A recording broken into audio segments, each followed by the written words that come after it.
आज मैं तुम्हें एक ऐसी खबर बताने वाला हूं जो तुम्हारे घर का इंटरनेट का बिल पूरी तरह बदल सकती है। अगले 6 महीनों में एक ऐसी चीज आने वाली है जिसके बारे में हजारों लोग बात कर रहे हैं, स्टारलिंक। अगर तुम किसी दूर दराज के गांव में हो तो सोचो, बिना किसी दुकान के, बिना किसी ऑफिस के, सीधे अंतरिक्ष से इंटरनेट तुम्हारे घर आ सकता है। लेकिन यहाँ एक बड़ा सवाल यह है कि ये कितना खर्चीला होगा। क्या सरकार इसकी कीमतें तय करेंगी या फिर कंपनियां अपनी मर्जी से इसकी कीमतें बनाएंगी? और 17 दिसंबर को संचार मंत्री ने जो फैसला किया है वह इसका जवाब देता है, और ये फैसला बिल्कुल आश्चर्यजनक है। चलिए इस खबर को विस्तार से समझते हैं। संचार मंत्री ज्योतिरादित्य सिंधिया ने लोकसभा में बिल्कुल साफ साफ कह दिया है। उन्होंने कहा है कि सरकार सैटेलाइट इंटरनेट की कीमतें तय नहीं करेगी, ये कंपनियों का काम है। अभी सुनने में तो सिर्फ एक बयान लगता है, लेकिन इसका मतलब बहुत बड़ा है। आपको ये समझना होगा कि यहाँ दो अलग अलग कीमतें हैं। पहली जो कंपनियां सरकार को देंगी यह ट्राई तय करेगा, लेकिन दूसरी कीमत जो आप पे करोगे वह कंपनियां तय करेंगी। और सिंधिया यह कह रहे हैं कि सरकार उसमें दखल नहीं देगी। मतलब स्टारलिंक अपनी कीमतें लगाएगा, वनवेब अपनी कीमत लगाएगा, रिलायंस अपनी कीमत लगाएगा, और जब सब एक दूसरे को कम्पीट करते देखेंगे तो कीमतें अपने आप गिरने लगेंगी। 3 कंपनियों को लाइसेंस दिया गया है, स्टारलिंक, वनवेब, रिलायंस।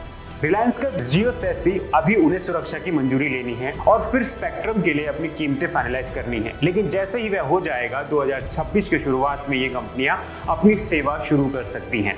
अब ये सवाल सुनकर आपको लग सकता है कि ये बिल्कुल जोखिम भरा फैसला है, लेकिन ज्योतिरादित्य सिंधिया के पास एक शानदार कहानी है और वह भारत की अपनी कहानी है। वह कहते हैं, देखो 2014 में जब हमने 4G लॉन्च किया था तो 1 मिनट की वॉइस कॉल की कीमत 50 पैसे थी, 50 पैसे 1 मिनट के लिए।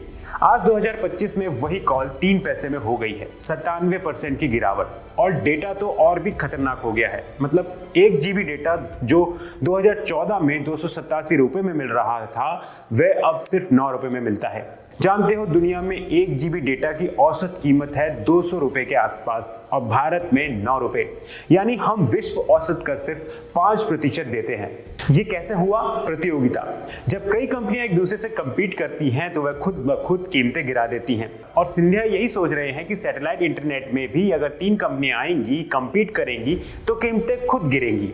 अभी जो लक्ष्य है वह है 38,260 दूर दराज गांवों को इंटरनेट से जोड़ना। 40,000 करोड़ खर्च हो रहा है। अभी तक 75% गांव कनेक्ट हो गए हैं, लेकिन बाकी 9,000 गांवों तक फाइबर बिछाना असंभव है, क्योंकि वे इतने दूर हैं, इतने पहाड़ी इलाकों में हैं कि फाइबर केबल डालना 1000 गुना महंगा हो जाएगा। तो सैटेलाइट उनका आखिरी रास्ता है, सीधे अंतरिक्ष से सिग्नल आएगा। अब सवाल यह है कि आने वाले समय में क्या होगा। सबसे पहली चीज, 2026 की शुरुआत तक स्टारलिंक लॉन्च हो सकता है अगर सभी क्लियरेंस मिल गई। शुरुआत में कीमत शायद 500 से 1000 रुपए महीने के आसपास हो सकती है। ये महंगी लग सकती हैं, लेकिन याद रहे ये शुरुआती कीमत है। जैसे 4G में भी शुरुआत में महंगा था, फिर वह उसकी कीमतें गिरती चली गई, और 9000 गांवों को जो कनेक्ट करना है वह सैटेलाइट के बिना संभव ही नहीं है। तो एक तरह से ये सरकार का मजबूरी का फैसला भी है, लेकिन ये अच्छा फैसला है। शहरों में भी कुछ इंटरेस्टिंग हो सकता है। अगर स्टारलिंक या वनवेब शहरों में भी सेवा दे रहे हैं तो जियो और एयरटेल को भी उनसे कम्पीट करना पड़ेगा। मतलब आपका बिल भी कम हो सकता है। अब इसका एक दूसरा पहलू भी है। ये फैसला सही है क्योंकि भारत में प्रतियोगिता से बेहतर कीमतें आई हैं। हमारी 4G की कहानी इसका सबूत है, और स्टारलिंक को भी सरकार की सुरक्षा नीति फॉलो करनी पड़ेगी। उनके सभी इंटरनेशनल गेटवे भारत में ही होंगे, तो सरकार की निगरानी तो रहेगी, बस कीमतों पर नहीं। लेकिन एक चिंता है, शुरुआत में ये सेवा महंगी होगी, गरीब लोगों तक नहीं पहुंचेगी, और कंपनियां सबसे पहले शहरों को टारगेट करेंगी, फायदे वाले इलाकों को। तो गांवों तक पहुंचने में अभी भी वक्त लगेगा, शायद 2-3 साल और, लेकिन कम से कम एक रास्ता तो है।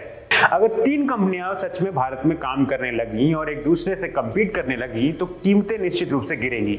ये भारत की एक साबित परंपरा है, और सिंधिया का लक्ष्य भी साफ है, भारत के हर अंधेरे कोने को सैटेलाइट से रोशन करना।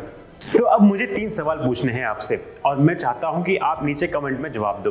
पहला सवाल, क्या आप स्टारलिंक के आने से एक्साइटेड हो? हाँ या ना?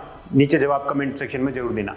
दूसरा सवाल, अगर सैटेलाइट इंटरनेट शुरुआत में 500-1000 रुपए महीना हो तो क्या आप उसे खरीदोगे, या कुछ महीनों की राह देखोगे कि जब तक कीमतें गिर ना जाए?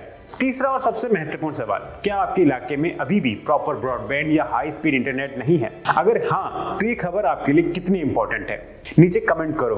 और सुनो, हम यहाँ हर मीनिंगफुल कमेंट को पिन करते हैं, तो आपका सवाल दूसरों को भी देखने को मिलेगा।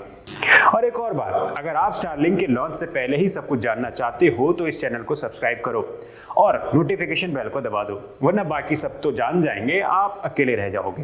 तो बने रहना हमारे साथ, मिलते हैं अगली वीडियो में, तब तक के लिए जय हिंद।